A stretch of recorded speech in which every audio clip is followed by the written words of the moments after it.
Hal ini pun diungkapkan pada kakaknya. Namun Sung Hoon malah semakin mencurigai adiknya si Sung Joon.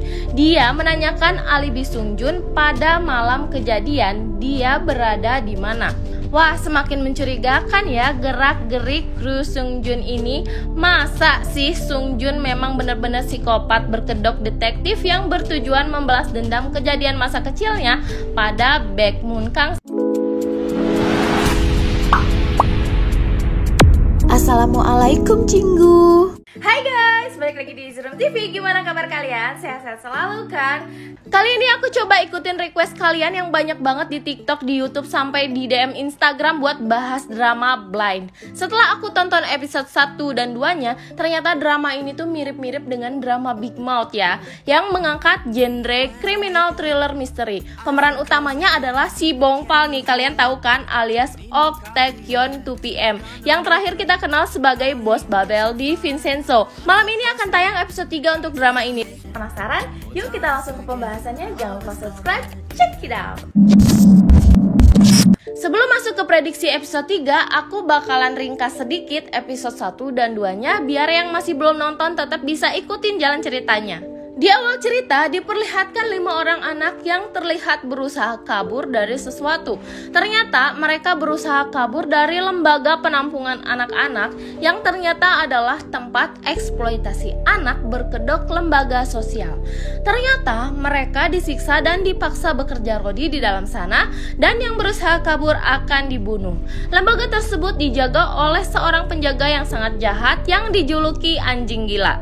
Dari kelima anak tersebut, 1 orang meninggal karena sengaja ditabrak oleh penjaga saat berusaha kabur. 4 orang anak lainnya sampai episode 2 belum diketahui nih nasibnya. Namun, ada 2 orang anak yang menyaksikan secara langsung kekejaman si anjing gila yang ternyata bernama Baekmun Kang. 2 orang anak ini bersembunyi di bawah lantai ketika hampir ketahuan. Salah satu anak ini bernama Jung Yoon Jae. Inilah awal mula permasalahan drama ini. Kemudian beralih ke beberapa tahun setelahnya. Ada 2 bersaudara bernama Ryu Sung Joon dan Ryu Sung Hoon. Kakaknya Sung Hoon adalah seorang hakim yang sangat jujur dan adil.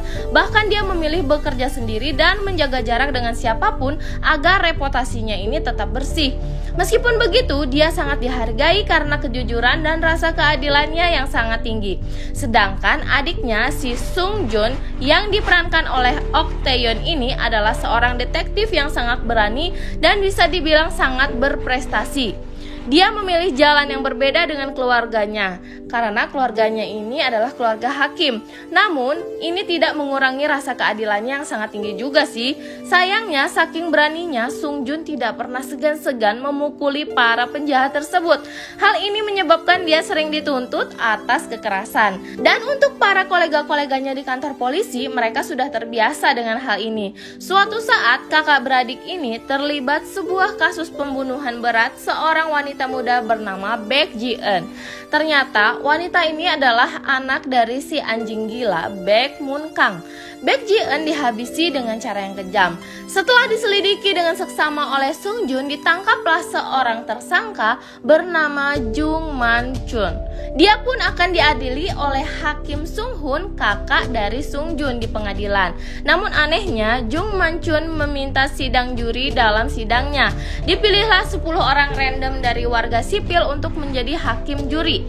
Dalam persidangan ini, Jung Man-chun berisikeras mengatakan bahwa bukanlah dia pembunuhnya, melainkan dia menuduh detektif Ryu Sung Joon. Waduh, hal ini membuat Sung Hoon semakin tidak mempercayai adiknya ya, si Sung Joon, karena di masa SMA, Sung Joon sering terlibat kekerasan dengan memukuli anak-anak lain di sekolahnya. Semenjak itu, Sung Hoon merasa ada yang aneh dengan adiknya. Ditambah, Sung Joon tiba-tiba memilih jadi polisi. Atas dasar itu, ditambah tuduhan tersangka dari Jung Man-chun, Sung Hoon semakin curiga pada adiknya, takutnya adiknya ini adalah psikopat. Waduh. Tapi di sini serunya lagi-lagi kita dipertemukan dengan karakter pemeran utama yang ambigu antara dia jahat atau baik. Namun, kakaknya tetap menjatuhi hukuman seumur hidup untuk Jung Man-chun atas dasar bukti-bukti yang kuat. Jung Man-chun yang tidak terima keputusan itu pun marah dan berusaha melukai Sung Hoon, namun berhasil dihentikan. Jung Man-chun pun mengancam para hakim juri sebelum dia dibawa pergi dari ruangan sidang. Disinilah kejadian-kejadian aneh mulai bermunculan. Setelah persidangan selesai, ternyata bos tahanan Jung Man-chun terlibat kecelakaan janggal di mana Jung Man-chun berhasil kabur. Kayaknya sih kecelakaan ini juga disengaja ya. Jung Man-chun ternyata sebelumnya berhasil merobek daftar identitas hakim juri. Dan akhirnya dia berhasil datang ke rumah salah satu juri, kemudian menyekap juri wanita bernama Jo Eun-ki. Dia termasuk wanita yang baik dan peduli sesama, makanya dia bekerja sebagai pegawai dinas sosial. Sebenarnya dalam sidang hanya Eun-ki yang sedikit mempercayai ucapan Man-chun bahwa dia bukan pembunuhnya. Setelah Man-chun berhasil menyandra Eun-ki, dia meminta presiden untuk membatalkan putusan hasil sidang sebelumnya. Namun ternyata akhirnya rencana Man-chun berhasil dihentikan oleh Sung Jun yang datang tepat waktu. Sayangnya Sung Jun mengalami luka tikam saat penangkapan Man-chun tersebut. Di rumah sakit ternyata Baek Jun Kang mendatangi Man-chun untuk menghakiminya sendiri. Namun fakta baru mulai terungkap di sini bahwa saat dia melakukan hal jahat pada Baek Ji-eun, ternyata Man-chun katanya diperintahkan seseorang bernama Jung Sun-jae. Wah, ini kan nama anak kecil yang di awal film itu ya. Lebih anehnya lagi, saat belum sadarkan diri, Ryu Se-jun malah bermimpi tentang kejadian anak kecil di awal film. Jadi, apa benar ya kalau Ryu Se-jun ini adalah Jung Sun-jae? Wow, makin seru kalau kayak gini. Apa mungkin Ryu Se-jun seorang psikopat berkepribadian ganda, mengingat peran dia di drama-drama sebelumnya itu selalu memerankan jahat? Gimana nih menurut kalian? Sekarang kita bahas prediksi episode 3 dan 4. Setelah kejadian penyekapan Eun-ki oleh Jung Man-chun selesai, Jung Man-chun dirawat di rumah sakit akibat luka tembaknya. Namun anehnya, seorang juri yaitu Cho Chom-mams atau Yom Hae-jin, si influencer, ditemukan meninggal dunia dengan cara yang sama seperti Baek Ji-eun, yaitu luka sayatan di mulut korban. Hal ini jelas membuat semua orang bingung karena Jung Man-chun sedang ada di rumah sakit. Berarti hal ini jelas membuktikan bahwa ada kandidat tersangka lain. Namun ada kecurigaan bahwa ini hanya aksi peniru atau pembunuh lain yang menggunakan metode kasus Baek Ji-eun.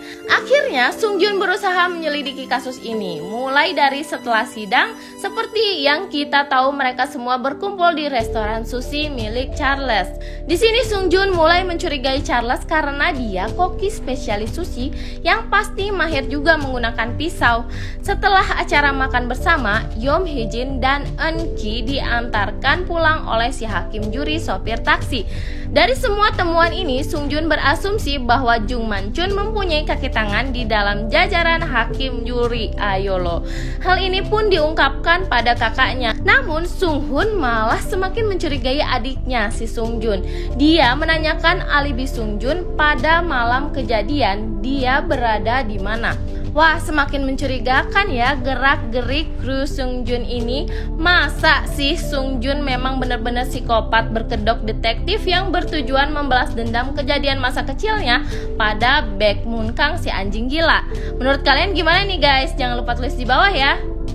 Menurut aku, sampai episode 3 nanti malam masih terlalu cepat sih untuk menebak siapa sebenarnya Jung Yoon-jae yang sampai sekarang dicurigai menjadi dalang sebenarnya dalam kasus pembunuhan berantai ini. Apa memang detektif Ryu Sung Jun atau ada dalam deretan para hakim juri? Penasaran? Yuk kita tunggu penayangannya malam ini. Kalau kalian suka dengan pembahasan ini, jangan lupa share ke teman-teman kalian dan jangan lupa juga subscribe, karena nonton drama itu nggak seru kalau sendirian. Stay tune terus di Easy Room TV. Krom kamsahamnida. When I wake up, I feel cozy, yeah. Can you hold up? Don't need no coffee yet. Got no makeup. How do you look so fine? Bust up, bust up. How did I